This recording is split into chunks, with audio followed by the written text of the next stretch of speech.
अपने भाषण सभा पटल पर रखने हैं वो कृपया रखें, उनको अनुमति है, प्लीज। शुक्रिया सर। मैं सदर जमहूरिया के खुतबे की मुखालिफत में खड़ा हुआ हूं। मैं बरसर इख्तिदार जमात से जानना चाहूंगा, क्या ये सच नहीं है कि आप ही के आदाद व शुमार 75वां NSSO का डेटा ये कहता है कि 25% मुस्लिम बच्चे पैसों की गुर्बत की वजह से तालीम से ड्रॉप आउट हो जाते हैं? क्या ये सच नहीं है कि 7 साल से ऊपर जो बच्चों का खवानगी का तनासुब है तमाम मज़ाहिब में सबसे कम मुसलमानों का है?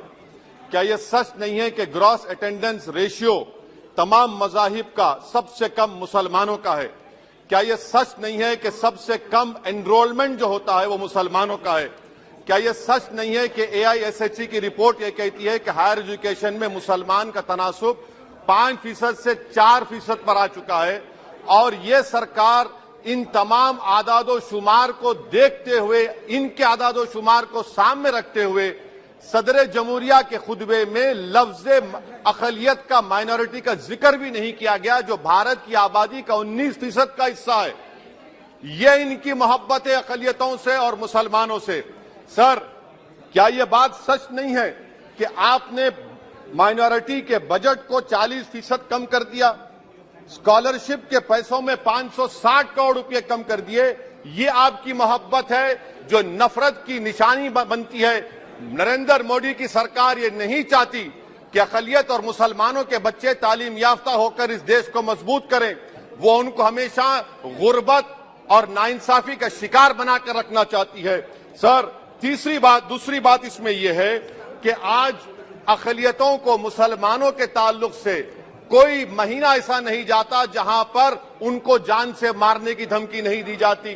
बरसर इख्तिदार जमात के एक MP साहिबा ने कहा कि चाकुओं को सिर्फ तरकारी के लिए इस्तेमाल मत करो, गर्दनें काटने के लिए इस्तेमाल करो। बरसर इख्तिदार जमात के एक MP ने दिल्ली में कहा कि मुसलमानों का समाजी बायकॉट करो। बरसर इख्तिदार जमात ने गुलबर्गा के रेलवे स्टेशन को हरा रंग किया गया था, उसको ये कहकर तब्दील कर दिया कि मुसलमानों का रंग है। सर, मैं पूछना चाहता हूं, क्या नरेंद्र मोदी की सरकार तिरंगे के हरे रंग को निकाल देंगी? क्या हरा रंग मुसलमानों का है? क्या नरेंद्र मोदी की सरकार खरबूजे पर पाबंदी आयद कर देगी और देश की जनता से कहेगी कि नागपुर में आपके हेड ऑफिस में उगा हुआ सिर्फ संतरा खाया जाएगा? सर, नारी शक्ति की आप बात करते हैं तो बिल्किस बानो अगर मुसलमान नहीं होती तो बिल्किस बानो को इंसाफ मिल जाता।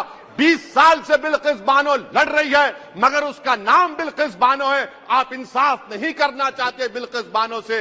ये नारी शक्ति आपकी है। पसमानदा मुसलमान से आपकी मोहब्बत, दीजिए 1950 के प्रेसिडेंट ऑर्डर तरमीम करिए, दलित मुस्लिम का स्टेटस पसमानदा को दीजिए। आप नहीं देना चाहते। क्या मजहबी आजादी का उनको हक हासिल नहीं है? स्पीकर साहब, मैं मुसलमान हूं, मेरे बगैर ये मुल्क नामुकम्मिल है। मैं इस मुल्क का यरगमाल नहीं हूं, मैं इस मुल्क का कैदी नहीं हूं। मैं पूरे सिटीजनशिप की राइट को चाहता हूं और अभी चाहता हूं। कब आप बिहार के सुरजापुरी और कुल्हिया बादरी को कौमी OBC स्टेटस देंगे?